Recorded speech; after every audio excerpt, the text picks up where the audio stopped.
गोड़ लगै छी सब गोटे के। हम छी कल्पना झा। आइ हम अपने लोकनिक बीच संत रविदास के कथा प्रस्तुत कऽ रहल छी। आइ हुनकर जन्मदिन सेहो छनि, तऽ आशा करैत छी जे अपने लोकनिके ई कथा नीक लागत। जँ नीक लागय तऽ आशीर्वाद जरूर देब। ई लोकोक्ति तऽ सब गोटे के बुझल अछि जे मन चंगा तऽ कठौती में गंगा। और ई किनकर कहल छियनि? ई रविदास जी कहने छथिन। और कखन कहने छथिन, कोन समय में कहने छथिन, ई सबटा हम अपने लोकनिके बता रहल छी। तऽ ई कथा जे छै से एहि प्रकारे छै जे रविदास जे छलखिन हेँ, हुनकर जन्म बनारस में छलनि हेँ, भेल छलनि हेँ। और हुनकर पिता के नाम छलनि हेँ संतोष दास, और हुनकर माता के नाम छलनि हेँ कलसा देवी। ओ जे छलखिन हेँ से बचपने से बहुत भक्त छलखिन हेँ। हुनकर गुरु जे छलखिन हेँ से रामानंद स्वामी छलखिन हेँ। आ एहिसँ पूर्व जन्म में जे रहथिन, रविदाससँ पूर्व जन्म में जे रहथिन, तखने हुनकर ओ शिष्य छलखिन हेँ। और हुनकर गुरु के नाम छलनि हेँ रामानंद स्वामी। तऽ रामानंद स्वामी के जे सिद्धांत रहनि, ओ घुमि घुमि कऽ भिक्षा मांगि कऽ और कोनो एकटा पेड़ के छाया में रहै छलखिन हेँ। और रविदास जाइ छलखिन हेँ ओहिठामक नजदीक के बस्ती से 5 घर मांगि कऽ भिक्षा आनै छलखिन हेँ। आ ओकरे भोग बनायल जाइ छलनि भगवान के लेल। आ कहल जाइ छै जे भोग भगवान जे छै से हुनका संगे पबै छलखिन हेँ, रामानंद स्वामी जी के संगे पबै छलखिन हेँ। ओ बहुत सिद्ध संत छलखिन हेँ। तऽ एक दिन जे छै से रविदास के संगे, रविदास से पहिले वाला जे जन्म छलनि हेँ, तै रविदास के गुरुजी जे छै से हुनका संगे लऽ गेलखिन अपना संगे। और जाहिठाम गेलखिन ओहिठामक बस्ती में जहन भिक्षा मांगै लए जाइ छलखिन हेँ रविदास जी, तऽ हुनका कहलखिन जे अहाँ जे छै से सब जगह भिक्षा मांगब, लेकिन ओहि बस्ती में एकटा बनिया छै, ओ चरित्र के बढ़िया नहीं छै, ताहि दुआरे भगवान भोग नहीं पेता। ओहि दुआरे अहाँ ओहि बनिया के घर से भिक्षा नहीं लेब। कहलखिन ओ ठीक छै। लेकिन ओहि दिन संजोग एहन भेलै जे बहुत तेज बरखा हुअ लगलै। आ बरखा के कारणे जे छै से ओ हुनका रस्ते में ओकर घर पड़ैत रहै। ओ हुनका टोकि देलकनि जे अहाँ कतऽ जाइ छी? तऽ ओ कहलखिन नहि कतऽ जायब, अहाँ हमरे से भिक्षा लऽ लिअ। ओ बड्ड जिद केलखिन, ओ नहीं मानै छलखिन, लेकिन तथापि हुनका भिक्षा लेबऽ पड़लनि। आ ओ लऽ कऽ गेलखिन।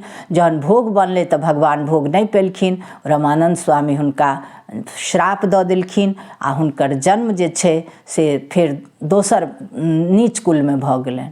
तऽ जहन हुनकर जन्म भेलनि तऽ हुनका पूर्व जन्म के बात याद रहनि। ओ माय के दूध नहीं पीबैत रहथिन। तऽ माय के दूध जहन नहीं पीबैत रहथिन तऽ सब परेशान भऽ गेलखिन, हुनकर परिवारक लोक, हुनकर माता पिता सब।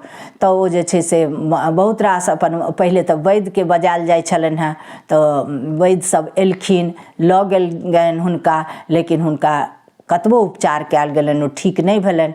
तकर बाद रामानंद स्वामी वैद्य के रूप धारण कऽ कऽ एलखिन हुनका ओहिठाम। आ कहलखिन जे हमरा एकांत चाही एहि बच्चा के इलाज के लेल।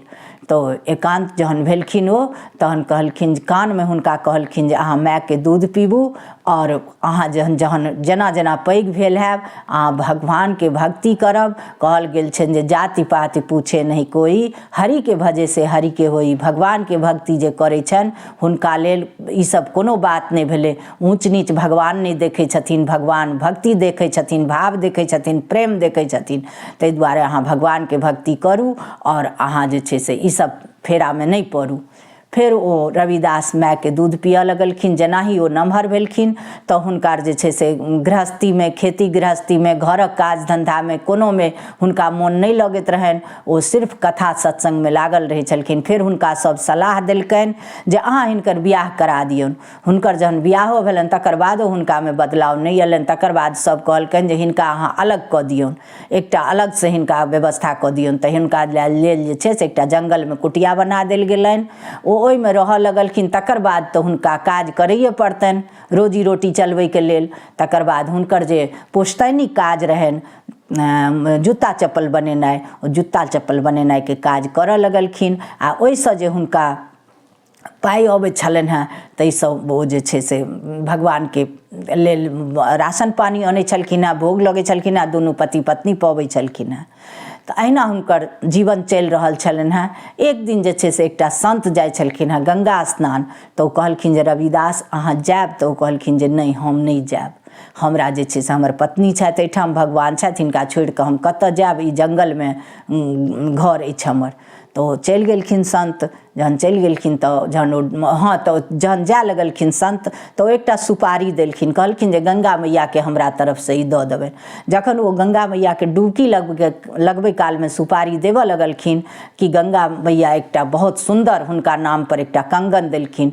ओ कंगनके जहन हुनका कंगन भेटलनि तऽ महात्माके लालच आबि गेलनि, कहलखिन जे हम लऽ लेब ई कंगन, आकि ओ कंगन खसि पड़लनि हुनका हाथसँ। एहि प्रकारे ओ बहुत बेर 3-4 बेर ओ जे छै से प्रयास केलखिन, लेकिन हुनका नहि भेलनि। तकर बाद ओ फेर कहलखिन नहि, हम ई कंगन रविदासके देबनि। फेर रस्तामे एलखिन तऽ रस्ता जहन ओ अपना घरक जाय लगै छलखिन तऽ आन्हर भऽ जाइ छलखिन हेँ, हुनका घर जाय लगै छलखिन, हुनका कुटियाके तरफ, तऽ ओ मतलब हुनका आँखि देखाए लगै छलनि हेँ। तऽ एहि तरहे ओ प्रयास केलखिन। फेर ओ गेलखिन रविदासके देलखिन। रविदास कहलखिन जे हम ई कंगन लऽ कऽ की करब? ई कंगन जे छै से हमरा लेल नहि छै। हम ओहि जङ्गलमे रहै छी, झोपड़ीमे रहै छी, हमरा ई सब चीज नहि चाही। हमरा जे छै ई अहाँ लऽ जाउ वापिस। ओ संत कहलखिन नहि नहि, अनकर चीज हम नहि लऽ जाइ छी। ओ तऽ प्रयास कऽ चुकल रहथिन पहिने। तऽ एहि प्रकारे जे छै से हुनका ओ कंगन कहलखिन ठीक छै, तऽ हमरा कुटियामे फेंक दियौ कोनो कोनामे। ओ फेंक देलखिन। हुनका कनिआँके, किएकि महिला जे होइ छथिन हुनका गहनासँ बड्ड प्रेम रहै छनि। ओ जे हुनकर कनिआँ जाकि देखलखिन आ कि हुनका लालच आबि गेलनि, ओ कहलखिन हम पहिरब।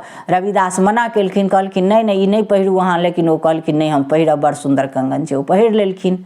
ओहि गाँवके जे राजा रहथिन, हुनकर सिपाही सब ओहि रस्तासँ जाइ छलनि हेँ। ओ जे देखलकनि कंगन पहिरने, तऽ ओ राजाके पत्नी जे छलखिन हेँ रानी, हुनका कहलखिन जे अहाँ की पहिरब गहना गुड़िया? गहना तऽ देखलियै रविदासके पत्नीके, एतेक सुन्दर, एतेक डिजाइन छलैए ओहिमे कंगनमे, जे अहाँके पास ओहन नहि हैत। ओ राजा जे छै, रानी जे छै से अन्न पानि त्याग देलखिन, रुसि रहलखिन। राजा पुछलखिन किया रुसल छी? कहलखिन जे रविदासके पत्नीके जेहन कंगन छै ओहन कंगन हमरा चाही। कहलखिन एतबी बात? एखने हम तुरन्त ओ कंगन मंगेलखिन। बहुत जगहसँ जे छै से सोनार सबके बजायल गेलै, ओ बहुत प्रयास कयल गेलै।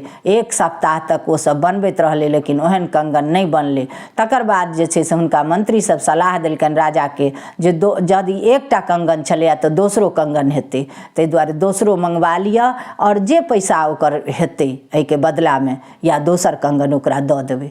राजा फेर हुनका खबरि भेजबेलखिन। रविदास एलखिन। रविदास कहलखिन जे नहीं, हमरा लगमे दोसर कंगन नहीं अइ, ई तऽ हमरा गंगा माँ उपहार देने छलथि से कंगन छलै, तऽ हमरा लगमे एकेटा अछि। लेकिन हुनका जे छै से हुनकर बात नहीं केओ मानलकनि, आ हुनका जेलमे बन्द कऽ देल गेलनि। कहलकनि जे 24 घंटाके अन्दर यदि कंगन अहाँ नहीं देब तऽ अहाँके दोसर कंगन नहीं देब तऽ अहाँके मृत्युदण्ड भेटत।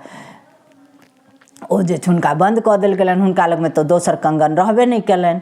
जहन हुनका सुबहमे 10 बजेके टाइम रहै हुनका मृत्युदण्डके, तऽ ओ जे छै से कहलखिन जे हमरा एकटा कठौतमे, काठके कठौत होइ छलैए पहिले, कहलखिन हमरा एक कठौतमे अहाँ सब जे छै से एक कठौत पानि दऽ कऽ दिअ एहिठाम जेलमे। तऽ हुनका देल गेलनि। तऽ गंगा मैयाके स्मरण करैत ओ कहलखिन जे हे गंगा मैया, यदि जेहने कंगन अहाँ हमरा पहिने देलहुँ, तेहने हम अहाँके एहिमे अहाँके रूप हम देख रहल छी।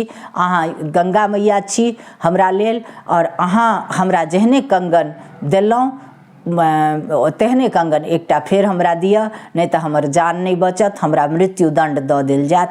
तखने ओ कहलखिन जे मन चंगा तऽ कठौतीमे गंगा। यदि मोन पवित्र अछि तऽ जतहि अहाँ जे भगवानके स्मरण करबनि आओर श्रद्धासँ करबनि, भक्तिसँ करबनि, तऽ ओतहि ओ अहाँके दर्शन देता। आ जाहि रूपमे हुनका अहाँ जाहि संकटमे, जाहि मुसीबतमे याद करबनि, तऽ ओ अहाँके ओहिसँ मुक्ति दिलबेता। तऽ सएह भेलै। ओ गंगा मैयाके ओ से की कहै छै स्मरण केलखिन। गंगा मैया हुनका ओहीमे बहुत सुन्दर दोसर कंगन देलखिन, जेहन कंगन एकटा देने रहथिन। फेर हुनका जे छै से जेलसँ छोड़ायल, जेलसँ फेर हुनका निकालि देल गेलनि, आओर दोसर कंगन फेर ओ राजाके भेट गेलनि। रानी हुनकर खुश भऽ गेलखिन।